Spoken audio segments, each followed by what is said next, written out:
प्रभु तेरी वाणी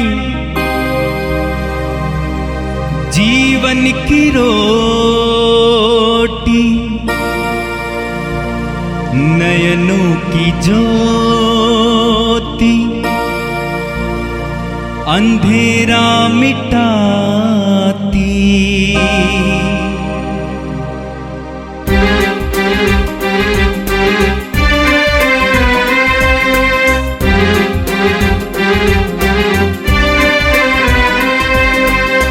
प्रभु तेरी वाणी जीवन की रोटी, नयनों की ज्योति, अंधेरा मिटाती। प्रभु तेरी वाणी जीवन की रोटी, नयनों की ज्योति, अंधेरा मिटाती। वाणी वाणी वाणी वाणी वाणी पवित्र है, शाश्वत है, जीवन का मन्ना है। 13 जुलाई सोमवार। पहला पाठ नबी ईसायास का ग्रंथ अध्याय 1 पद संख्या 11 से 17 तक। शुद्ध हो जाओ, अपने कुकर्म मेरी आंखों के सामने से दूर करो। प्रभु यह कहता है, तुम्हारे असंख्य बलिदानों से मुझको क्या, मैं तुम्हारे मेढ़ों और बछड़ों की चर्बी से उब गया हूँ। मैं साढ़ों, मेमनों और बकरों का रक्त नहीं चाहता। जब तुम मेरे दर्शन करने आते हो तो कौन तुमसे यह सब मांगता है? तुम मेरे प्रांगण फिर नहीं रौंदना, मेरे पास व्यर्थ का चढ़ावा लिए फिर नहीं आना। तुम्हारे लोबान से मुझे घृणा हो गई है। अमावास, विश्राम दिवस और तुम्हारी धर्म सभाएं, इन सब समारोह में अन्याय होता है और मैं उससे सहन नहीं करता। तुम्हारे अमावास और अन्य पर्वों से मुझे घृणा हो गई है, ये मेरे लिए असहाय भार बन गए हैं। जब तुम अपने हाथ फैलाते हो तो मैं तुम्हारी ओर से आंखें फेर लेता हूँ। मैं तुम्हारी असंख्य प्रार्थनाओं को अनसुना कर देता हूँ। तुम्हारे हाथ रांगे हुए हैं, स्नान करो, शुद्ध हो जाओ। अपने कुकर्म मेरे आंखों के सामने से दूर करो। पाप करना छोड़ दो, भलाई करना सीखो, न्याय के अनुसार आचरण करो। पर दलितों को सहारा दो, अनाथों को न्याय दिलाओ और विधवाओं की रक्षा करो। यह प्रभु की वाणी है। संत मत्ती के अनुसार पवित्र सुसमाचार अध्याय 10 वाक्य 34 से अध्याय 11 वाक्य 1 तक। यीशु ने अपने प्रेरितों से ये कहा, ये न समझो कि मैं पृथ्वी पर शांति लेकर आया हूँ। शांति नहीं, बल्कि तलवार लेकर आया हूँ। मैं पुत्र और पिता में, पुत्री और माता में, बहू और सास में फूट डालने आया हूँ। मनुष्य के घर वाले ही उसके शत्रु बन जाएंगे।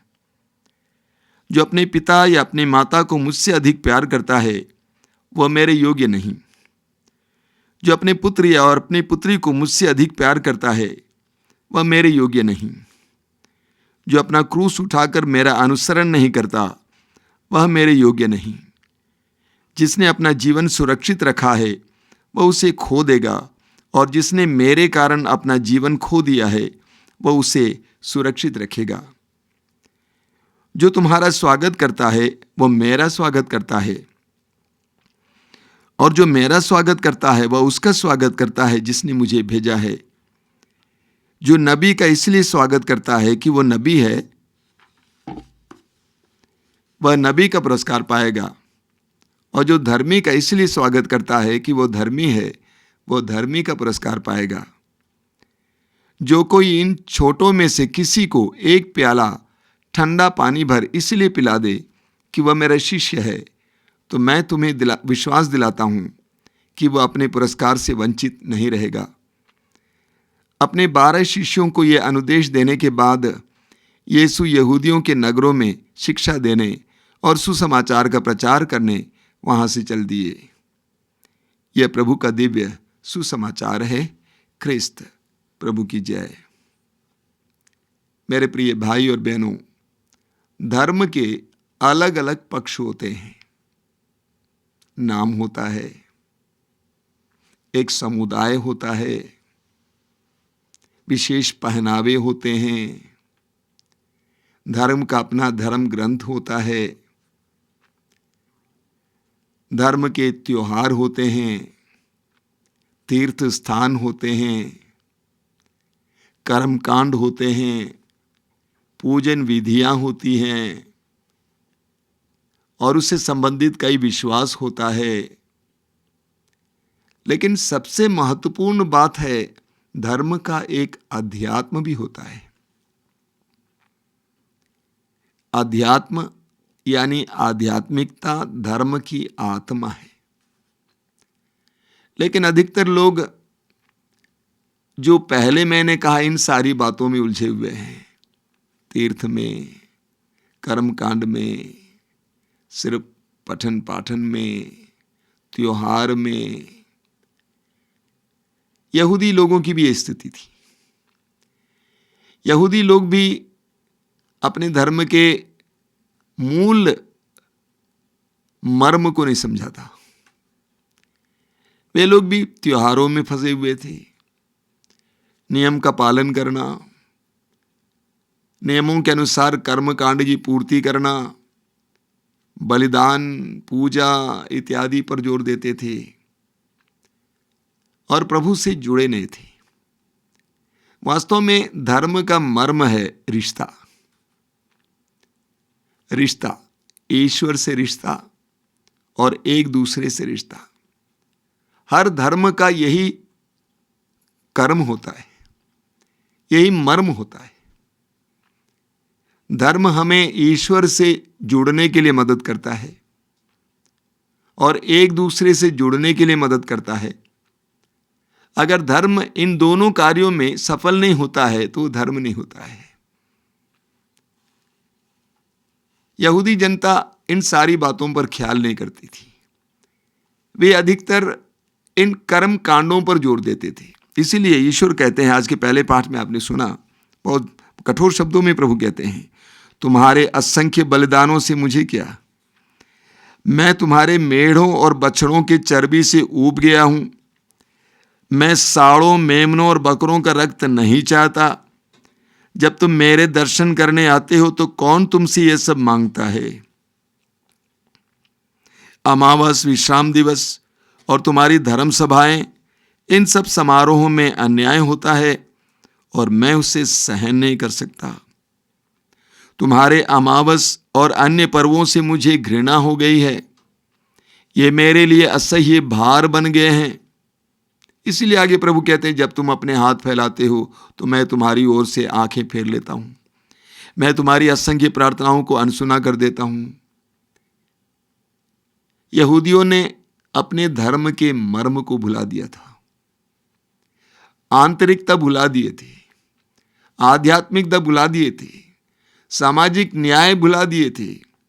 आगे प्रभु कहते हैं, तुम्हारे हाथ रक्त से रंगे हुए हैं, स्नान करो, शुद्ध हो जाओ, अपने कुकर्म मेरी आंखों के सामने से दूर करो, पाप करना छोड़ दो, भलाई करना सीखो, न्याय के अनुसार आचरण करो, पद दलितों को सहायता दो, अनाथों को न्याय दिलाओ और विधवाओं की रक्षा करो। तो मैंने कहा, धर्म का मर्म या उद्देश्य है मनुष्य को ईश्वर से जोड़ना और मनुष्य को मनुष्य से जोड़ना। यहूदियों ने इस बात को भुला दिया था। कभी कभी हम भी इस बात को भूल जाते हैं। हम भी कर्म कांड में, अन्य चीजों में उलझ जाते हैं। एक बार हम पढ़ते हैं मार्कुस के सुसमाचार के अध्याय 12, उसके वाक्य 29 से 31 तक। एक बार एक शास्त्री यीशु के पास आया और उसने यीशु से पूछा कि गुरुवर, सबसे बड़ा नियम क्या है। हमारे धर्म ग्रंथ में ढेर सारे नियम दिए हैं, इन सब में सबसे बड़ा नियम क्या है। प्रभु ने विधि विवरण ग्रंथ के अध्याय 6 वाक्य 5 को उद्धृत करते हुए कहा, सबसे बड़ा नियम यह है कि तुम अपने प्रभु ईश्वर को सारे हृदय से, सारी बुद्धि से, सारी आत्मा से और सारी शक्ति से प्यार करो। उसी सांस में प्रभु ने आगे कहा, और दूसरा नियम है, अपने पड़ोसी को अपने समान प्यार करो। ईश्वर से प्यार करना और पड़ोसी से प्यार करना, ये सभी धार्मिक नियमों का निचोड़ है, मर्म है, सार है। तो प्रभु ने शास्त्री से कहा कि सभी नियमों में सबसे महत्वपूर्ण नियम यह है कि अपने प्रभु ईश्वर को प्यार करो और अपने पड़ोसी को अपने समान प्यार करो। आज के सुसमाचार में इसमें की पहली बात पर प्रभु यीशु ने प्रकाश डाला है। तुम अपने प्रभु ईश्वर को सारे हृदय, सारी बुद्धि, सारी आत्मा, सारी शक्ति से प्यार करो। हम शुरू से उठा लेते हैं।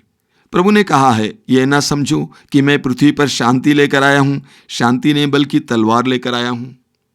ये समझाना बहुत जरूरी है, क्योंकि सुसमाचार में हम पढ़ते हैं कि प्रभु यीशु शांति लेकर आए थे।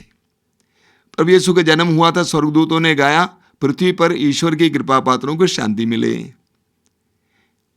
प्रभु यीशु ने अपने शिष्यों को गांव शहर भेजे और कहा कि शांति लेकर जाओ, शांति की घोषणा करो, जो शांति के योग्य हैं उसको ग्रहण करेंगे।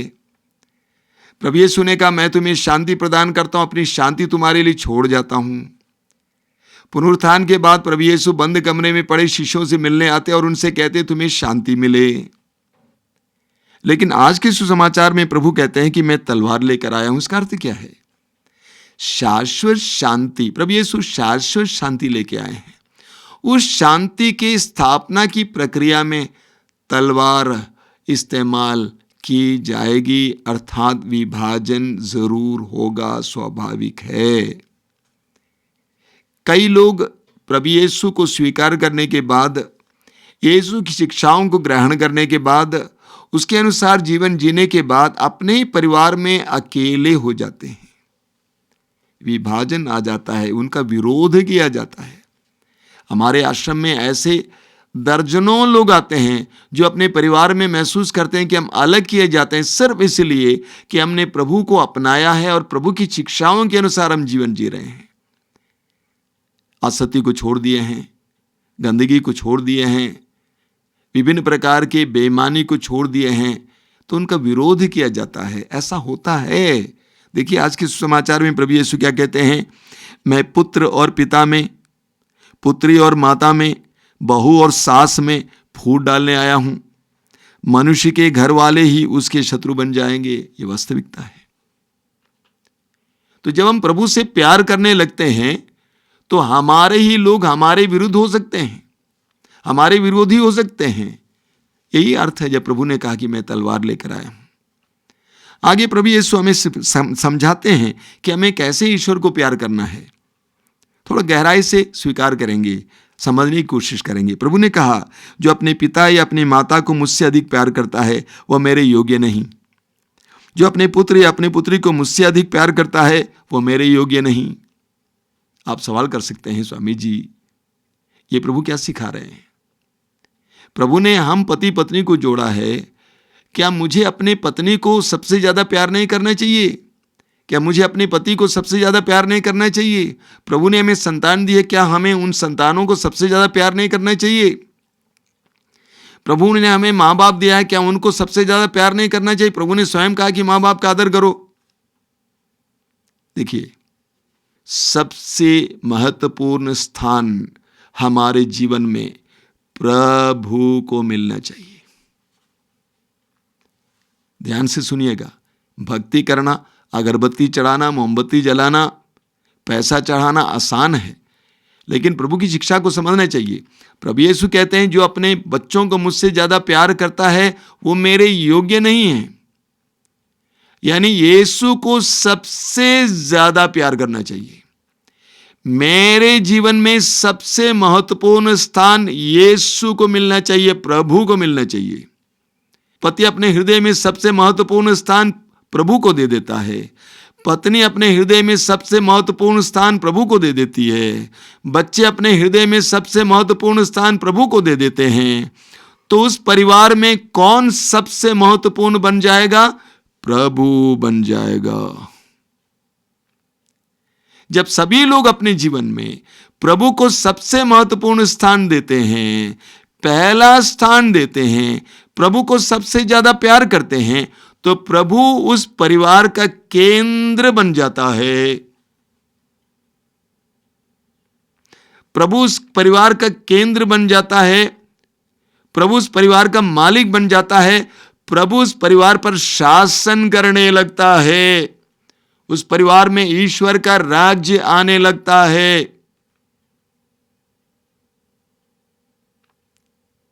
परिवार का माहौल बदल जाता है। आप जानते हैं कुलोसियों के पत्र के अध्याय 1 वाक्य 16 में संत पौलुस कहते हैं, सब कुछ उनके लिए और उनके द्वारा सृष्टि किया गया है। यानी सब कुछ यीशु के लिए और यीशु के द्वारा सृष्टि किया गया है। क्या मतलब इसका? सब कुछ का केंद्र यीशु बनना चाहिए। जानते हैं हमारे जीवन में जो समस्याएं आती हैं उसका मतलब क्या है? जब हम यीशु को केंद्र से बगल करते हैं, दरकिनार करते हैं, तो हमारे जीवन में असंतुलन आ जाता है। यही समस्या है। लेकिन जब यीशु को पुनः अपने जीवन का केंद्र बना देते हैं तो यीशु सब कुछ को नियंत्रित करने लगते हैं। यही प्रभु यीशु आज हमें समझाते हैं। सबको अपने जीवन में सबसे पहला स्थान प्रभु को देना चाहिए। ऐसे में पूरे परिवार का मालिक प्रभु यीशु बन जाते हैं और वो सब कुछ पर शासन करने लगते हैं। जब मेरे अंदर प्रभु को सबसे बड़ा स्थान मिलता है तो मैं इतना कीमती बन जाता हूं, मैं प्रभु का बन जाता हूं, मैं प्रभु का बन जाता हूं और मेरे द्वारा दूसरों को कृपा मिलने लगती है। आज क्या लिखा हुआ है? वहां लिखा हुआ है, जो तुम्हारा स्वागत करता है वो मेरा स्वागत करता है, और जो मेरा स्वागत करता है उसका स्वागत करता है जिसने मुझे भेजा है। जब हमने अपनी जिंदगी को प्रभु को दे दिया है, प्रभु को पहला स्थान दिया है, तो क्या होगा? हम प्रभु की नजर में और दूसरों की नजर में कीमती बन जाते हैं। हम प्रभु के अनुग्रह के माध्यम बन जाते हैं। लोग हमारी सेवा करते हुए प्रभु की सेवा करेंगे। लोग हमारी सेवा करते हुए, हमारी मदद करते हुए ईश्वर के अनुग्रह का अनुभव करेंगे। उसके लिए प्रभु कहते हैं, तुम्हें सबसे ज्यादा अपने ईश्वर से प्यार करना, अपने प्रभु से प्यार करना है। तुम्हें अपने रिश्तेदारों, माँ बाप, भाई बहन, बच्चों से ज्यादा ईश्वर से प्यार करना है, प्रभु से प्यार करना है। तुम्हें अपने जीवन से ज्यादा प्रभु से प्यार करना है। आज हम इसके लिए प्रभु से प्रार्थना करेंगे कि प्रभु, सबसे पहले मैं अपने धर्म का मर्म समझूं कि वह रिश्ता है ईश्वर के साथ गहरा रिश्ता और एक दूसरे के साथ गहरा रिश्ता। और प्रभु, मुझे सारे हृदय से, सारी बुद्धि से, सारी आत्मा से तुझसे प्यार करने की कृपा दीजिए, ताकि मैं तेरी दृष्टि में और दूसरों की दृष्टि में कृपा और अनुग्रह का माध्यम बन जाऊं। मेरे परिवार में तेरी आशीषें आ जाएं। आंखें बंद कीजिए, प्रभु से प्रार्थना कीजिए। प्रभु, मुझे प्रेम का वरदान दीजिए, गहराई से तुझसे प्रेम करने की कृपा दीजिए, गहराई से दूसरों से प्रेम करने की कृपा दीजिए। प्रभु तेरी वाणी जीवन की रोटी, नयनों की ज्योति अंधेरा मिटाती। वाणी वाणी वाणी वाणी वाणी पवित्र है, शाश्वत है, जीवन का मन्ना है।